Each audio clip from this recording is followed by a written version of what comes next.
In addition to the role of the Chief Compliance Officer, there are two different types of other compliance jobs: generalist and specialist. Consider a hospital, for example.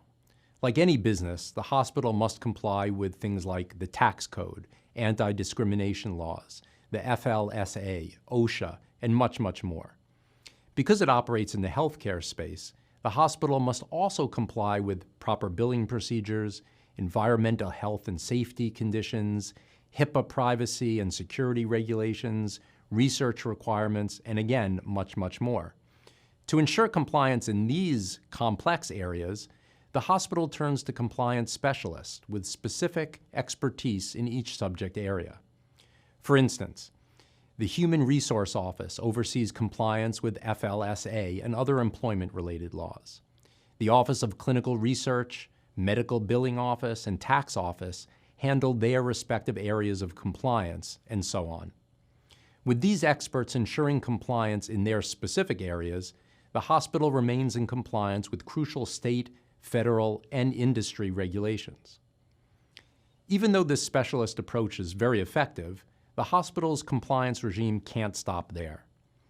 There is still a broader need to foster compliance-conscious environment and culture, oversee the hospital's entire compliance program, and identify infrastructure needed to support the various areas of regulatory compliance.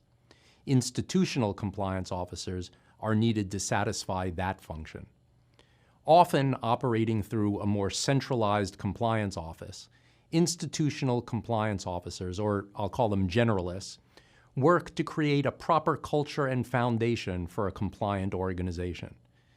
For instance, the hospital's compliance generalists set a general code of conduct for the hospital employees to follow. They deliver training sessions to ensure employees are aware of their compliance-related responsibilities. They create and often maintain a compliance hotline and anti-retaliation policies to encourage whistleblowers to report any compliance failures. To uphold the integrity of the hospital's standards, the generalists would conduct risk assessments, monitor operational activities, and administer quality assurance reviews. Now, while compliance generalists might not know the labeling requirements for hazardous materials or how to code a Medicare claim, they serve an equally important function. They ensure that everyone in the organization from top to bottom knows where to go if there's a compliance concern. Overall, they help foster a culture of compliance that minimizes corporate governance failures.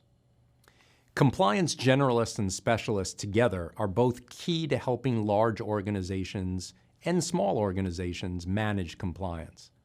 As the regulatory landscape becomes more complex in fields like healthcare, there's an increasing need for compliance specialists that can help companies interpret and apply specific regulations. The hot market for compliance specialists is highlighted by the growing number of certificate programs on topics like medical coding and billing and human resource compliance.